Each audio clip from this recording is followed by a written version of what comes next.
January 2006, Peyton Manning had just lost another playoff game. The greatest regular season quarterback of all time was being called a choker. 3 wins, 6 losses, 0 Super Bowls, and the Indianapolis Colts had just fielded the worst run defense in NFL history. But then, number 21 walked back onto that field, all 5 foot 8 inches of pure violence. He didn't just save the Colts season, he saved Peyton Manning's entire legacy, but it cost him everything. This is the story of Bob Sanders, the man who played every snap like it was his last, because eventually, it was. Let's rewind to 2006. The Colts were supposed to be unstoppable. Peyton Manning, Marvin Harrison, Reggie Wayne. Edgerrin James was gone, but they had Joseph Addai and Dominic Rhodes splitting carries. On paper, this offense was a cheat code. They averaged 26.7 points per game, 3rd in the entire NFL. But here's the problem. Their defense was softer than tissue paper. Tony Dungy's Tampa 2 defense, the scheme that was supposed to revolutionize football, had become a highway for running backs. The Colts ranked 32nd in run defense, giving up 173 yards per game, dead last, and it wasn't even close. In week 14, the Jacksonville Jaguars ran for 375 yards in a single game. 375. That's not a typo. That's what happens when your defense has a Bob Sanders-sized hole in the middle of it. Because here's the thing, Bob Sanders had only played 4 games that entire season. Knee injury, week 4, done. When he was on the field, the Colts allowed 3.8 yards per carry. When he was off the field, 5.3 yards per carry. That's the difference between a brick wall and a screen door. So Peyton Manning, Mr. Perfect, had to score 35, 40 points a game just to survive. And when the playoffs came around, everyone knew the script. The Colts would put up points, the defense would collapse, Peyton would throw a bad pick at the worst time, and the legacy of the greatest regular season QB who couldn't win when it mattered would be cemented forever. Until wildcard round, January 6, 2007, Kansas City Chiefs. And guess who's back? Number 21, Bob Sanders, the Eraser. That's what Tony Dungy called him, and you're about to see why. The Chiefs had Larry Johnson, one of the most violent downhill runners in football. He'd rushed for over 1,700 yards that season. He averaged 4.3 yards per carry and ran angry. This was a guy who made linebackers think twice. Bob Sanders did not think twice. Larry Johnson had 13 carries for 32 yards, averaging 2.5 yards per carry. The Chiefs rushed for 58 total yards. The Colts ended up winning 23-8, but that was just the beginning. Divisional round, Baltimore Ravens, Ray Lewis, Ed Reed, Jamal Lewis, the most physical team in football. This was a collision course, and it was a game that would have ended Peyton Manning's career, if not for Bob Sanders. Manning threw 3 picks that day. 3.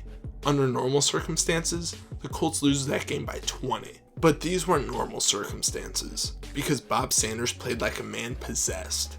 He was everywhere, in the box, covering tight ends, blitzing off the edge, flying sideline like he had a GPS tracker on the football.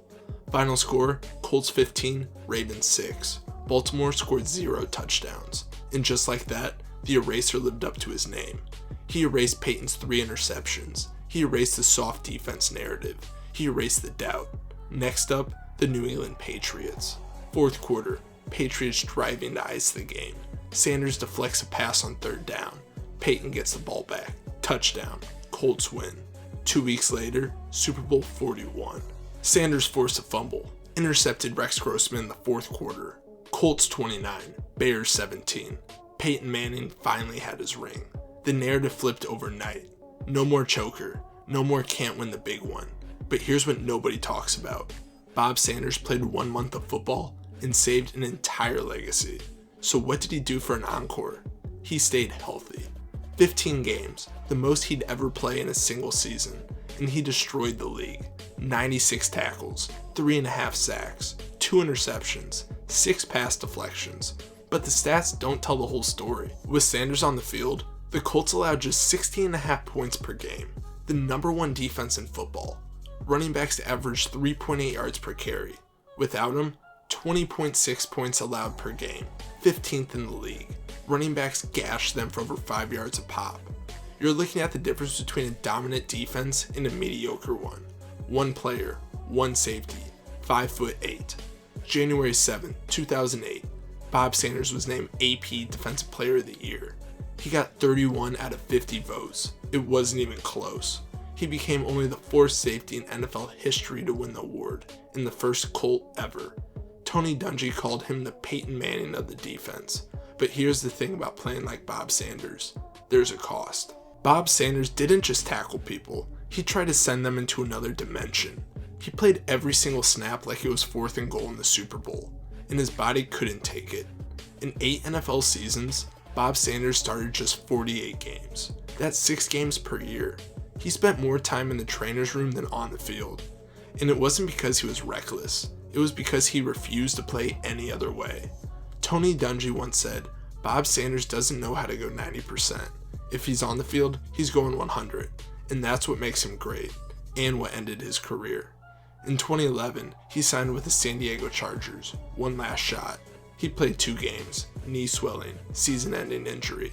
He never played another snap. Retired at 30 years old. His body was finished. And just like that, the eraser was gone. So let's talk about legacy.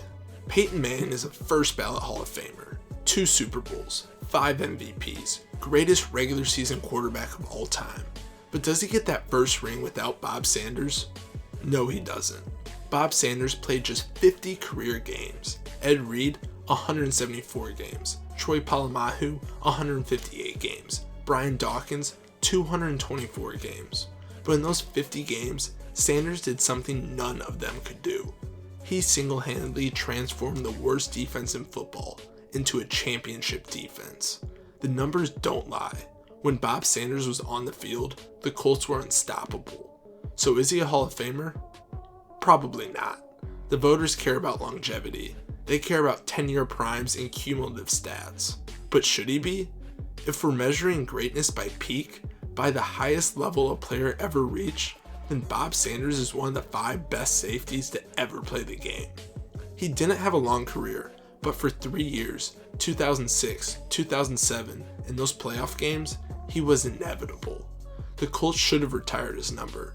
He deserves to be in their Ring of Honor, because without him, Peyton Manning dies a choker. Tony Dungy never wins a Super Bowl. And the Indianapolis Colts are remembered as the team that couldn't. But that's not what happened. Because for 50 glorious games, Bob Sanders played like every snap was his last. And he saved a dynasty. If you want to see more forgotten legends who changed the game, check out my video on Shaun Alexander, another guy who had a Hall of Fame peak but got erased by injuries. This is the Gameday Giants, and thanks for watching. We'll see you in the next one.